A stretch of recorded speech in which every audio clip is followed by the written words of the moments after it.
As we look forward into 2021, we will, of course, have new challenges and new opportunities to embrace as we look forward into this year. I know one of the things that will certainly help as we figure out and adjust to whatever our next normal will look like. Alaska, Alex, I think I'm stealing your thunder a little bit. You know, we've been real successful in Alaska with distributing vaccines for Alaskans and for folks that work here. It's really nice to see that. I know I've gotten my first shot and I've got my second one coming up next week. And I would say the state of Alaska is doing a very good job of distributing vaccines and getting those out to all folks. It's currently open now in Alaska to anyone who is over the age of 16. So very easy to get a vaccine. Down in Washington, a little bit behind where Alaska is right now. Washington is open for vaccines, distributing to high-risk personnel, folks over 65, emergency responders, teachers, and essential workers. And so I know in Washington, we're looking forward to the continuation of that vaccine being distributed throughout the community. And also our economy's opening up and getting kids back in school and doing things to help keep things moving and creating opportunities for jobs again and getting things back together. So a lot going on, a lot of things to happen still, of course, in 2021. As it relates to TOTE specifically, we're going to continue to focus on safety, innovation, and our best-in-class service. These are three important focus areas for us. I'm happy to report, as it relates to safety year-to-date so far, knocking on wood, we have 0 lost time injuries, and we really are proud of that and continue to work with our partners to make sure that our terminals are safe places to work, and all of our locations as well. Like I said, we do this with working with our key partners, our customers, folks that are coming in and driving in and out of our terminals, and our internal team as well, just to make sure that we continue to have a high standard of safety throughout our operation. One of the things that I love about one of our safety campaigns and focuses right now is an initiative that we call Speak Up and Take Action. And I believe I mentioned this in my last update when we talked last December. This has been rolled out across all of the TOTE companies from Alaska to Puerto Rico. And really it's simple as it sounds. And we really encourage everybody to speak up and take action. If something doesn't look right, or if you have a question, or if you're concerned about maybe something isn't safe, please speak up, take action. That is a lesson that, should be taken near and dear to all of us, whether we're on the job or not, and it applies all across the board. Speaking up and take action is really probably the single most critical and important thing that can be done to kind of stop those chains of events from a potential accident or incident or injury from happening. If you have questions or want to learn more about the specifics around the initiative and the program that we're working on, you can certainly reach out to me. Alex is always available, or your account executive as well. One of the other things that we're working on right now as a company is our office move. So I think I have mentioned this before as well. We used to have our corporate headquarters in Federal Way, Washington. We have since left that facility in Federal Way and are now 100% relocated to our new headquarters office location, which is right downtown in Tacoma. We're excited to be downtown Tacoma. We are grateful to be in a community that has embraced us from the beginning. We have a lot of pride in being in Tacoma. We were one of the anchor tenants operating out of the Port of Tacoma. And are grateful to be in a community that welcomes us and supports our business. And so that'll be, although right now all of our folks that don't need to be on site are still working from home, we can plan to continue that through the summer of this year. But when we do transition back, when it's safe to do so, those folks that were in Federal Way will be showing up to work in the new Tacoma office, and that's again right downtown Tacoma on A Street. The other big initiative and focus area for us this year in 2021 is our continued LNG conversion. We had a very successful shipyard visit last winter with the Midnight Sun. We're going to continue to focus on maximizing the opportunity to do as much work as possible while the vessels are underway this summer. And we will be, the plan is for this summer to actually convert 3 engines while the ships are underway. That's 2 on the Midnight Sun and 1 on the North Star. This will set the Midnight Sun up for success as she goes into her final conversion phase, which will be this winter. And then the North Star will be the last, the second and last one to finish up after that. We're reviewing our conversion schedules right now, and we will make sure that, of course, we will communicate that as soon as we can once those plans are finalized. Do want to make sure I recognize all of the folks that are working on this project. They do an outstanding job, and really appreciate their attention to detail, their safety mindset and focus as they do a lot of work in an environment that is challenging. And they continue to make sure that we stay within the schedules that we set so that we can continue to provide that reliable and consistent service for the trade. So those are just a few of the updates that I wanted to make sure that we got time to talk to today. And with that, I'm going to hand it back over to you, Alex, and you'll introduce our speakers today. So thank you very much. Grace. Hey, Grace, before you go, this or that. So as a second language, German or Spanish? Oh, that's a tough one. I would say I speak a little of both. I think Spanish is probably what I would pick because it's so practical across the globe. So, por supuesto. Okay. Yes, thank you. Yeah. Well, I'll give a couple updates on the Alaska side. I think Grace kicked it off really well as far as talking about the economy returning a little bit back to normal. We're certainly taking some really good steps to get there. The Anchorage School District is now, as of this week, back in school. Bars and restaurants are now at full capacity. And there's still lots of measures to reduce the spread of COVID through the communities, but certainly making really good progress. And also, as Grace pointed out, Alaska does lead the nation as far as vaccinating the community goes. Over 90% of our senior citizens are already vaccinated up here. And currently, if you are over the age of 16 and you are an Alaskan, you are eligible to receive a vaccine. And I did hear last week there were over 4,000 available appointments. So it's certainly, if you want one, you can find one. And really, it's because of the availability up in Alaska, we've decided to start vaccinating our crew members as they are at the Port of Alaska and coming through the port. We started with that last week. There's a lot of coordination that goes on as far as, we're vaccinating them on the vessels and then, making sure they're available in the subsequent weeks to receive their second vaccination. So that's, we started that process this week. So really, I think that's really good progress on that side. And then the other thing that's a priority for us up here is the Port of Alaska.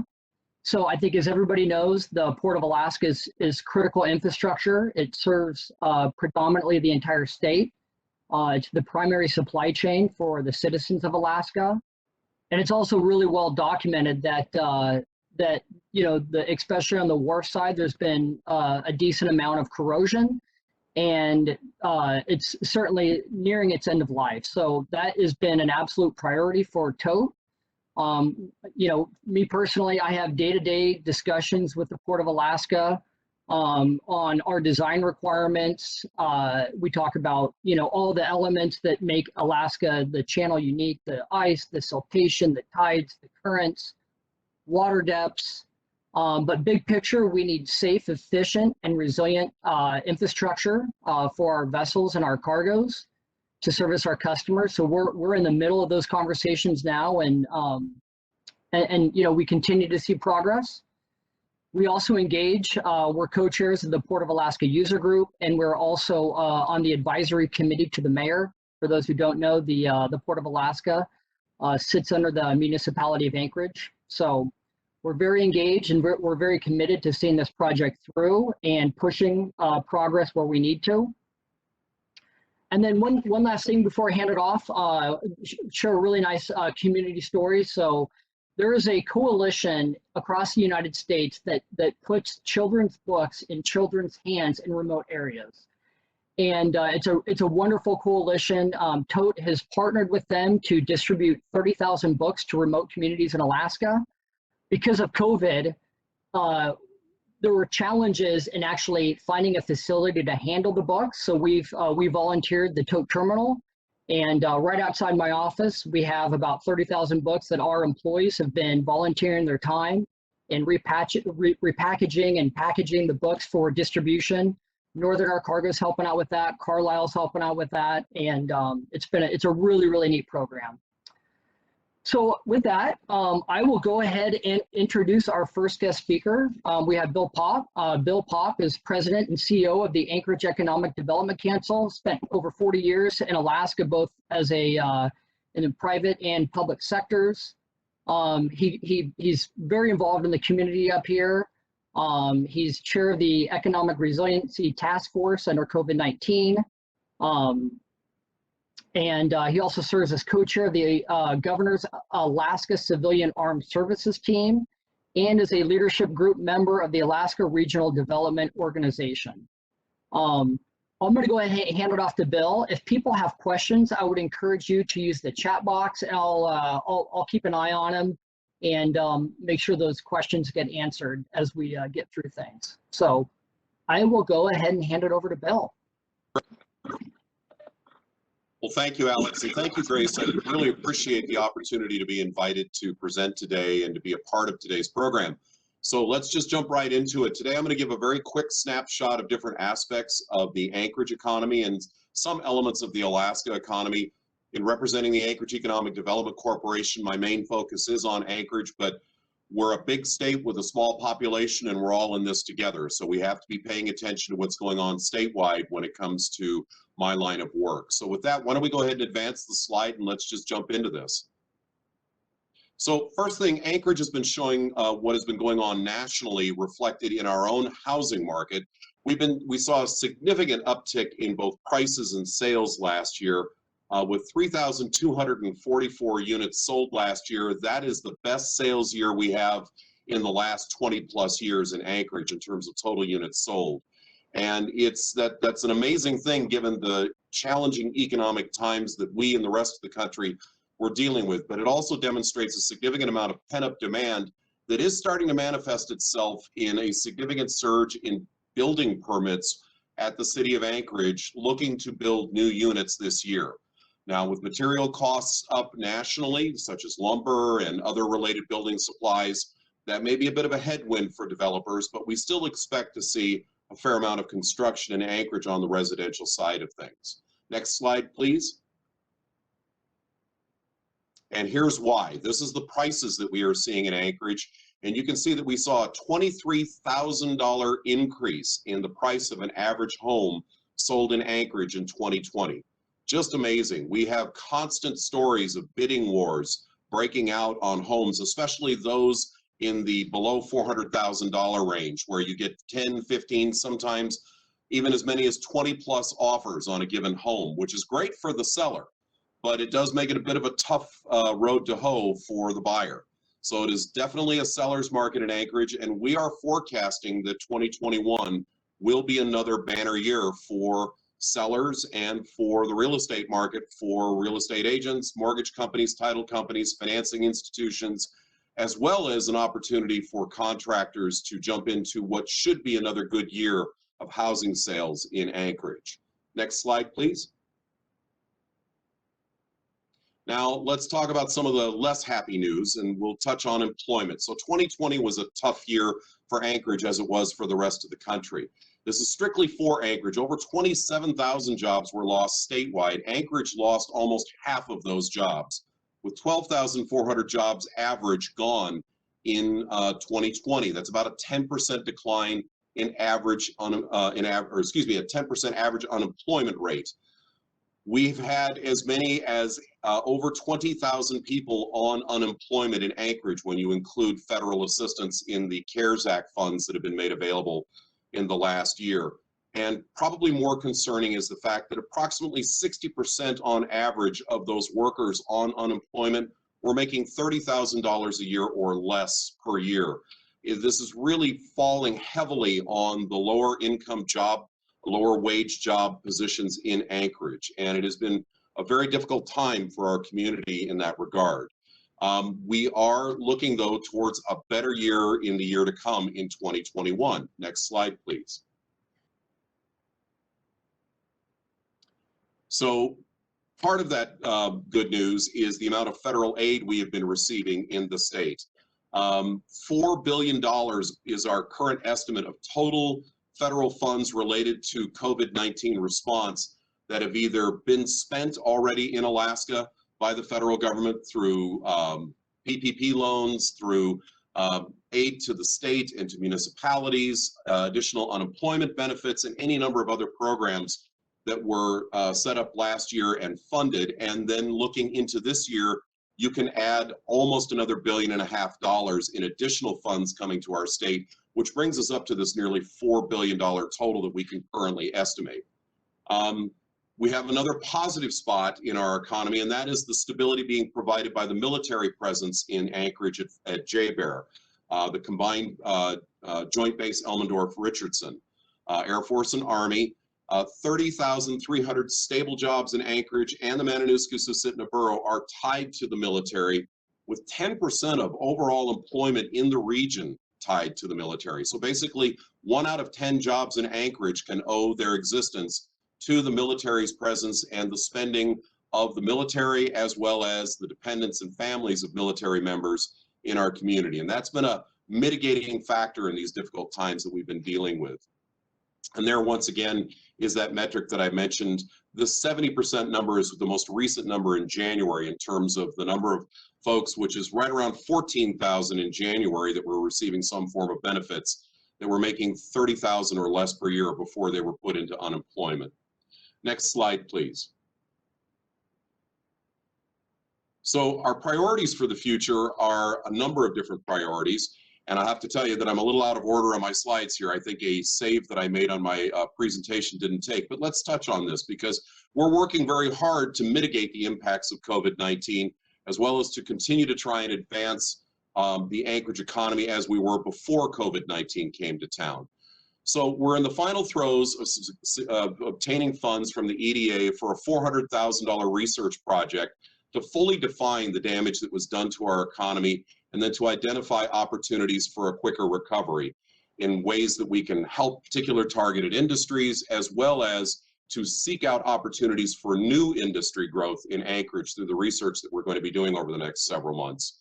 Since March of last year, AEDC helped to prop up the Economic Resiliency Task Force. My co-presenter today, Julie Saupe, is one of the original members of the Economic Resiliency Task Force. And this is a group of business leaders, nonprofit leaders, and community leaders that came together right at the very beginning of the COVID-19 pandemic to help advise the city, the state, the federal government, and the community at large on different strategies and different responses and different resources available to mitigate the damage to businesses, to workers, and to the community at large. The efforts of the ERTF continue today. We continue to work to help bring our community back up to snuff in the coming years. And we continue to help provide key advice from the private sector to the various levels of government. We are focused on another effort related to the ERTF that started there, but is now an independent effort called the Roadmap to a Vital and Safe Anchorage.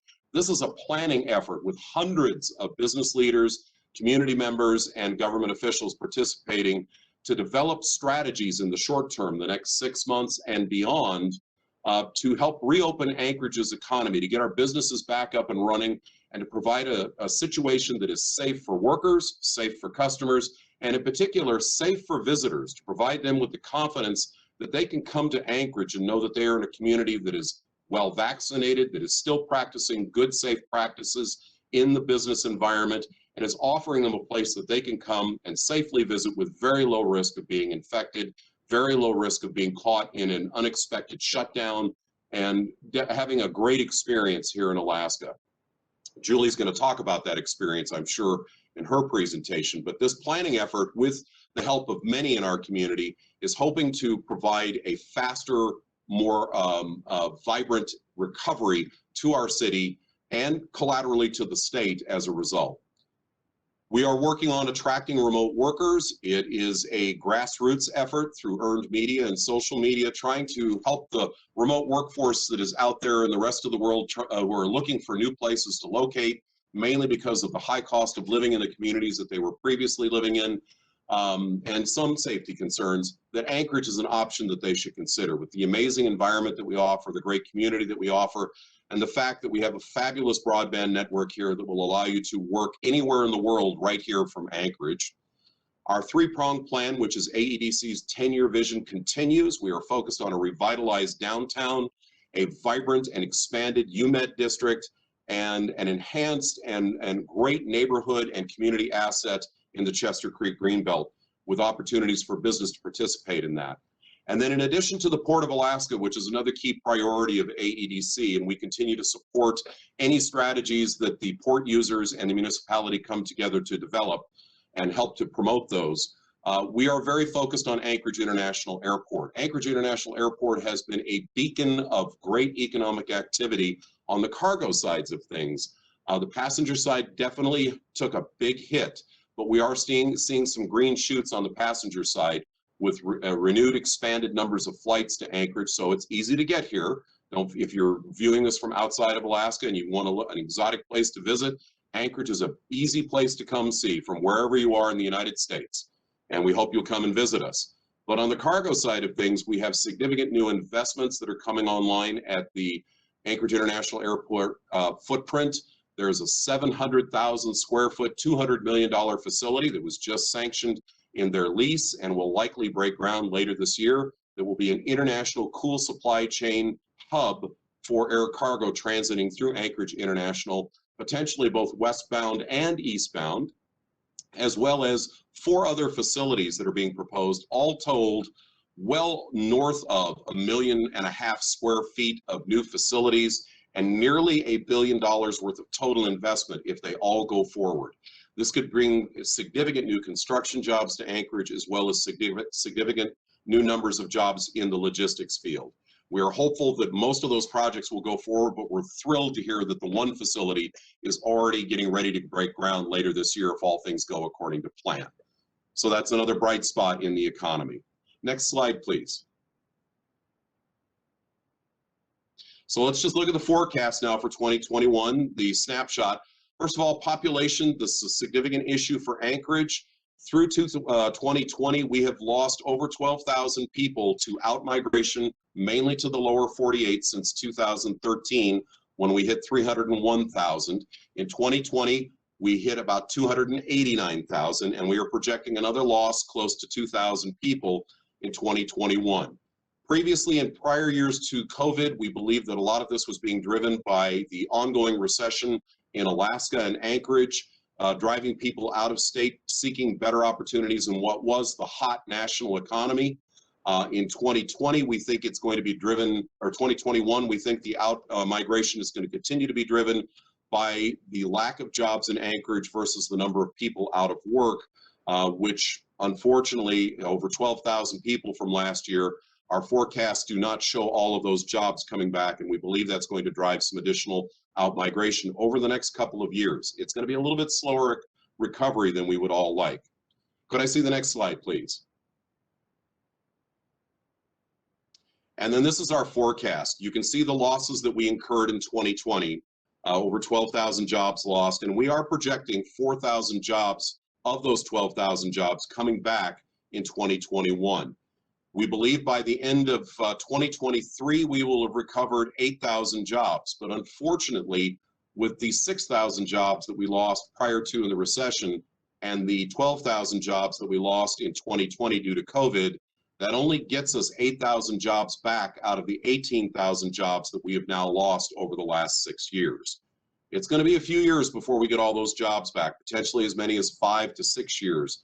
But we are on the right path. We are starting to see significant job growth, and we are looking at strategies that will shorten that time frame to any degree that we can make happen.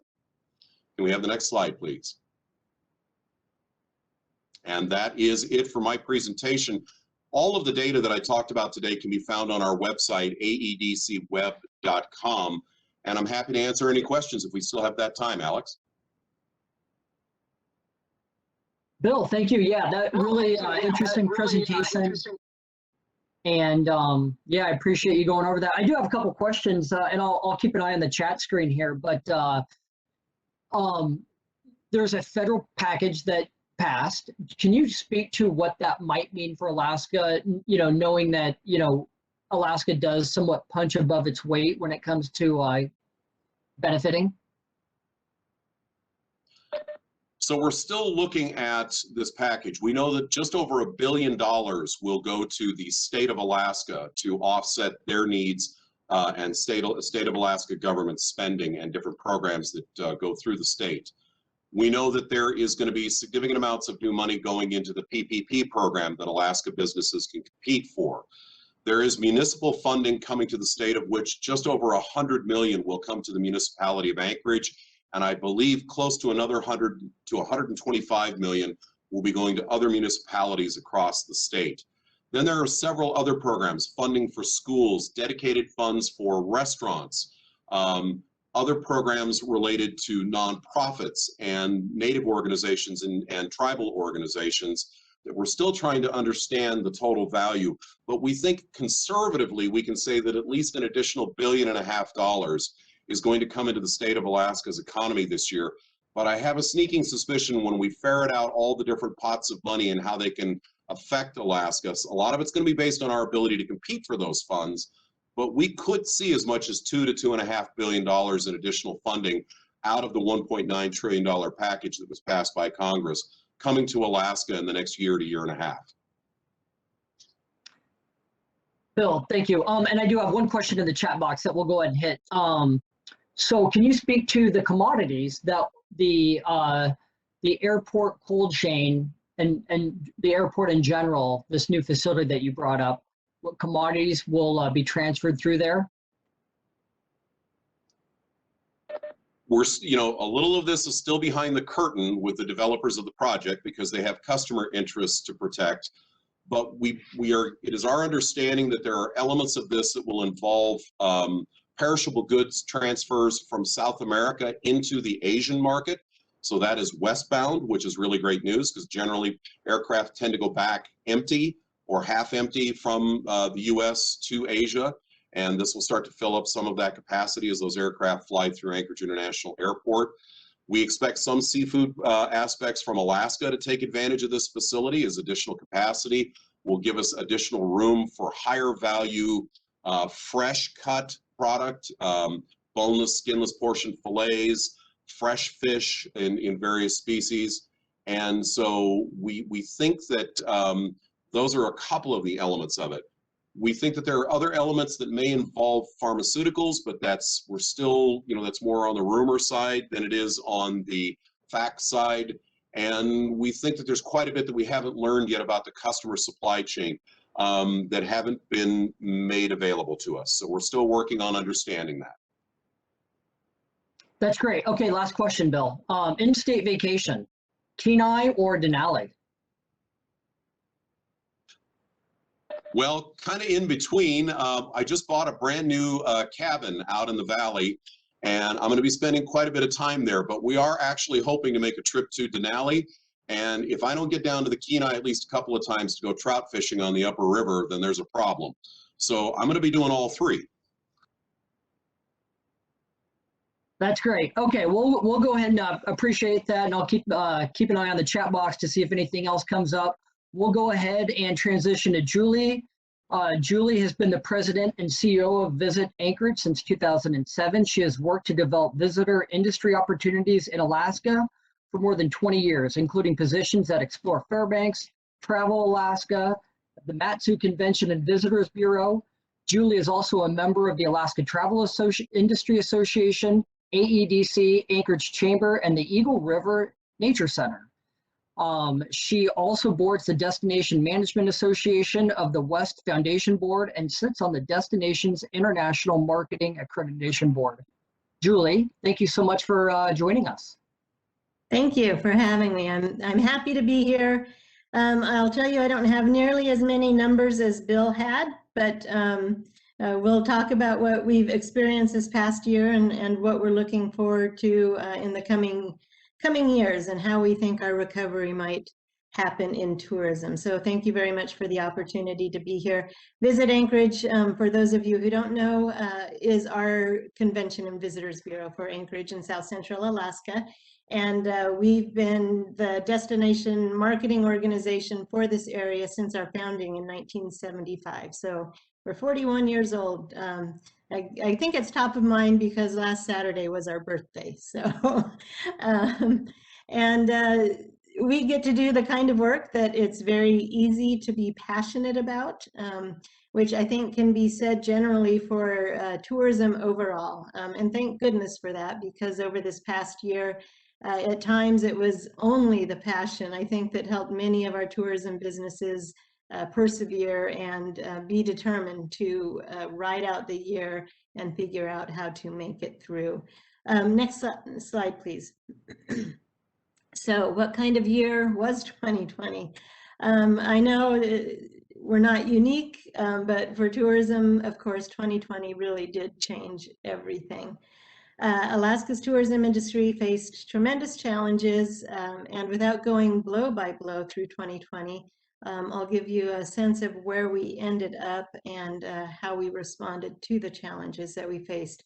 Like everywhere, when the pandemic itself hit, it had immediate negative outcomes for outside visitation for us, and we're really still in the middle of the effects and the related economic fallout. We have a lot of tourism businesses that are specific to winter, and so of course they are still really reeling. They were the first hit last year, and now we continue for them to be feeling the economic fallout.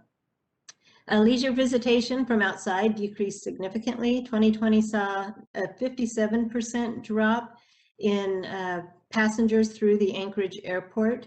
So not all of that is leisure and convention travel, but we are very anxious and excited to be watching the news and seeing the new capacity and new arrivals and new TSA pass-throughs that we're seeing nationally, and also new capacity that we're expecting this summer in Anchorage.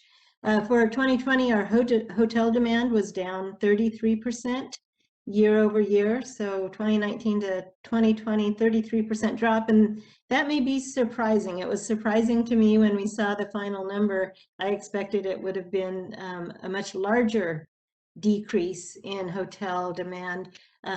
We have to put it in perspective. Our new markets in 2020 were people quarantining. We had a lot of fishery workers who were quarantining. We had medical workers who chose to quarantine rather than go home to their families. We had oil workers who were quarantining. And so that's why the demand is not quite as drastic as you might have expected. On top of that, the 33% drop in demand ended up with about a 52-53% drop in revenues for the hotels. So the rate that they were able to charge decreased as well. So that decreased their revenue picture a little bit more than demand alone would have. Canceled meetings for Anchorage, meetings and events. We lost about $63 million in direct delegate spend in Anchorage over the course of the year compared to what would be a more typical year. If the meeting hadn't happened by January or February, it didn't happen. As you know, our convention centers were closed down, and for all purposes, they still remain closed right now. We're working to try to figure out what a reopening will look like, and anxious to get that happening as well. On the employment side, the travel industry here locally shed about 4,500 jobs. Thank goodness for a lot of the stimulus packages and the workforce aid that was made available for a lot of our workforce, the frontline folks who were let go. I think I got this line from Bill a few months back. In effect, we've lost 20 years of job growth. We're back to where we were in 2020. And we're hopeful that maybe in the year ahead, we can regain about half of that employment. So that's not blow by blow, but a broad picture of our 2020 reality. We were comparing this unprecedented year against our best year ever, which was 2019. So it was not pretty, but I do think we've weathered the worst of it. It still isn't an easy road ahead, though. But let's drop down to the bullet point mid-slide there, and let's look at some signs for optimism. This is where I like to go to. And there were a few things that surprised us. So despite the decline in travel, we never stopped helping people plan to travel. Even during the worst of it last spring, when everybody across the country was in lockdown and not sure what was happening, we were fielding 80 to 100 calls a day in some cases of people wanting information, trying to figure out how to make it work even last summer when things were even more uncertain than they are now. So there was definitely demand. I think there were people at home dreaming about trips. And likewise, our email, about 1,000 emails a month to our Ask a Local, where we provide visitor information, not just from individual consumers, but a lot of travel agents, travel advisors, meeting planners, group leaders, all calling, trying to sort things out, trying to figure out how they can continue selling or planning for Alaska. We were surprised when we put our year-end numbers together for 2020. In terms of advanced fulfillment, we sent out more visitor guides in 2020 than we did in 2019. Again, I think people at home planning and dreaming about wide open spaces. So there's a little bit of optimism in that. We're seeing demand for sure. Visit Anchorage, over the course of the year, we pivoted from a market that we generally don't spend a lot of time on, but we pivoted over to in-state marketing along with other convention and visitors bureaus throughout the state and our statewide association. We developed a stay and play campaign for Anchorage, trying to get Alaska residents to support tourism companies throughout the state. Statewide, there was a Show Up for Alaska campaign, variations across the state by different communities. And really, we had many tourism businesses tell us that it had an effect, and Alaskans did indeed show up. And I think a lot of Alaskans really enjoyed Alaska last summer, which was very helpful to our industry. And I mention it because it's going to be really important this summer too. So those of you who are Alaskans on the call, start planning now. Those of you who are calling in from the Pacific Northwest, start thinking about Alaska. We'll welcome you with open arms. When we did a membership survey towards the end of the year, we had about 60% of the responding members said that Alaskans made the difference, kept their business open this summer. So that was really important, and it was very, very noted by our industry. So the last bullet on this slide, we recognize that COVID still remains in charge. So there's, some concerns there, but right now, both Grace and Bill and Alex, I think everybody's referred to some of the positive signs that we're seeing there, and we hope that that continues. So you can go ahead to the next slide. So what's ahead? So there's a few threats over there. On the left-hand side, if there's, we're doing great here in Alaska, not the rest of the country is keeping up with us. Hopefully everybody begins faster rollouts and the production of the vaccines stay on track. That is a threat. New strains, of course, a threat. As I said, COVID still remains in charge. Return to cruise unlikely. That really is a statewide bullet. There's still potential that there could be some southeast cruises that happen late season, not until July at the earliest. For our part of the state, we know that we aren't going to see cruises coming in. So we can look at this last half of the typical summer. 40 to 50% of Anchorage's overnight visitors are coming off cruise ships or getting ready to get onto cruise ships. But that means that 50 to 60% in a normal summer of our visitors are not cruise related. And so there is definitely room to build. And this year, other encouraging signs along that line is Holland America and Princess and Premier Alaska Tours and other tour operators who did not provide land packages last year. Holland and America and Princess didn't open any of their lodges last year. All of that's changed. They all believe that there's enough demand there, and they'll be operating, maybe not at the capacity they have in the past, but operating and offering those type packages to people who previously we'd expect to see on a cruise tour. So there's some positive developments there as well.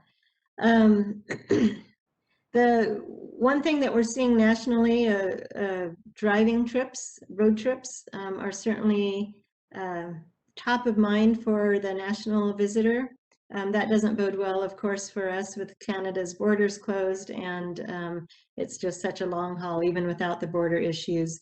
It's not a market that we expect would be something we could increase by great numbers. And a lot of US travelers are saying that their next vacation is going to be by car rather than by air. But let's jump over to the opportunities. There's definitely increasing traveler optimism, all the reasons that some of you have already stated, the vaccination rollout, the feeling that we are finally going to beat COVID, and pent-up consumer demand. We are really seeing that. People have been dreaming, and not only dreaming about travel, but dreaming about a little bit different travel, which is everything Alaska has to offer. Open spaces, parklands, scenic beauty, fresh air. So all of that bodes extremely well for Alaska. And as we watch the national research unfold, people are antsy. And in fact, people are saying that they're going to spend more on travel this year, and they're going to take more trips than perhaps they did pre-pandemic. So there's pent-up demand, and people are ready to get out of their houses, apartments, and towns. As I said, there's high interest in what Alaska has to offer right now. And the perceived positive perception of our response. Not only are people watching the vaccination rates, but throughout this pandemic, potential travelers were very aware of our case numbers. They were aware of who had mask mandates, who did not. They really are a cautious traveler. And the things that we've done in Anchorage and Alaska, the testing requirements, we thought that those would be obstacles, and actually they've been received very well and noted by potential travelers. So the vaccination story that's out there right now has been fabulous and is actually helping drive demand and helping us in our marketing and sales efforts. I talked a little bit about airlift into Anchorage, and this was a good story even before last week when we saw how much lift and larger aircraft that Delta Airlines is committing to the summer here in Anchorage. So not only is there great routes and more direct flights, but it bodes well for fares too, hopefully. And I wouldn't say this in front of Scott Haberstad or any of our airline partners, but hopefully these fare wars continue. Because it certainly makes our job of selling a trip to Alaska a lot easier. So there is a lot of positive news on the right-hand side of the screen. And why don't we go to the next slide, and I'm seeing if I'm still on time. So a little bit about Anchorage's next traveler. How has COVID changed what we're expecting? I talked a little bit already. People are looking for scenic beauty, outdoor activities, and visiting parklands, which is terrific. They also are dreaming, as I've mentioned before, visitors' guides and official sites. We're getting a lot of traffic, more than you would anticipate, given the decline in visitation. They are a bit more independent. We have pivoted a little bit to talking to the international traveler more because they're less likely to travel overseas this year. But if they are that kind of traveler, Alaska has a lot of appeal to them as well. And trend seeking, you know, Braidworthy, the Instagram traveler, Alaska provides the backdrop that they're looking for.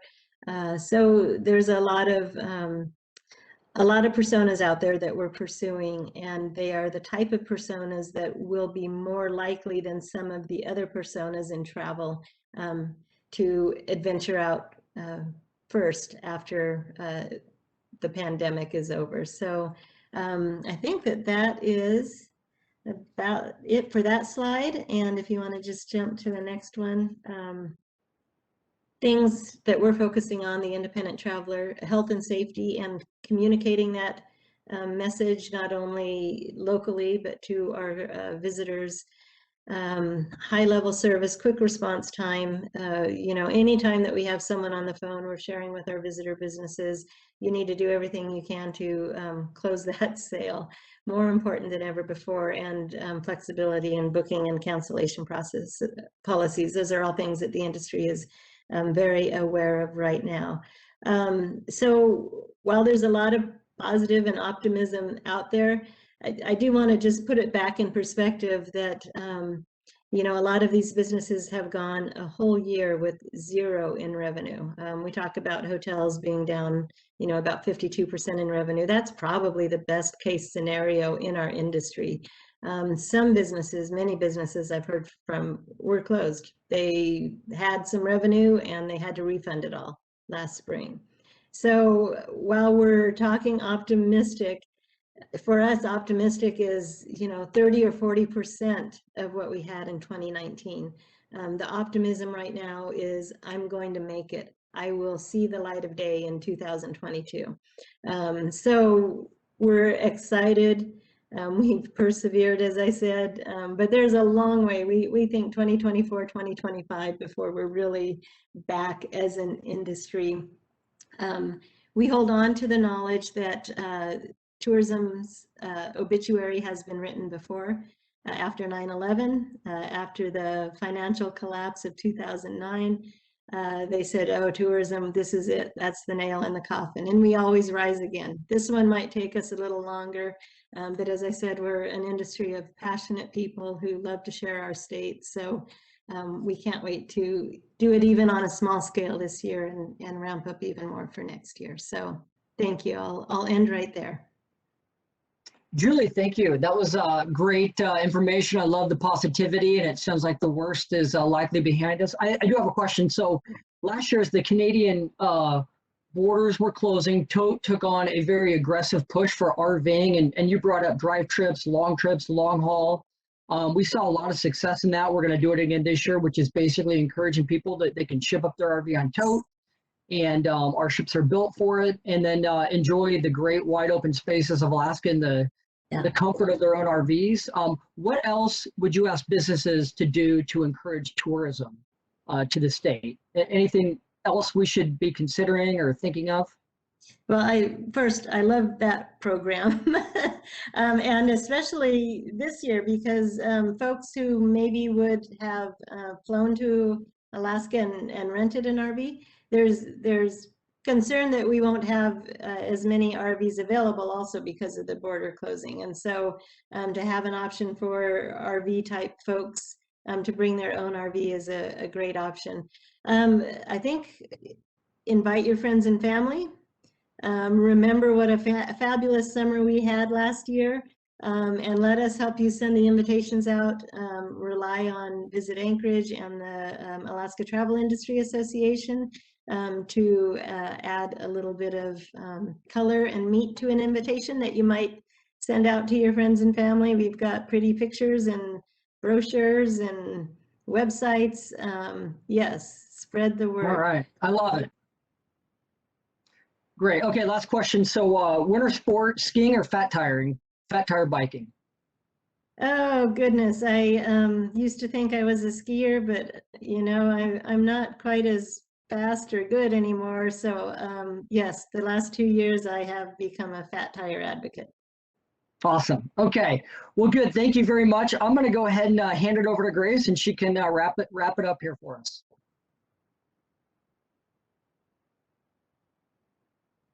Okay, awesome. Alex, thank you so much. Julie and Bill, really appreciate those updates. That's great information. And I think that, you know, it's all of our jobs to remain optimistic. So that's what we're going to continue to do. We're going to do everything we can to continue to support the economy here in Alaska. And thank you for what both of you do to continue to promote the visitor industry and to continue to, you know, Bill, look for new ways to generate, you know, business and economic development in Anchorage and in Alaska. Also, again, wanted to just thank everybody for taking the time to join us today. Really appreciate it. We're going to continue to hold these town halls. I think there's, you know, I get a lot out of them. I appreciate our guest speakers that we bring in and give us great updates on a lot of different subjects. Always look forward to seeing all of you face to face when it's safe to do so. And until then, stay safe and take care of yourselves and your families. And really appreciate the time today. Thank you. Thanks, Grace. Thanks, Bill and Julie. Okay, thanks everyone.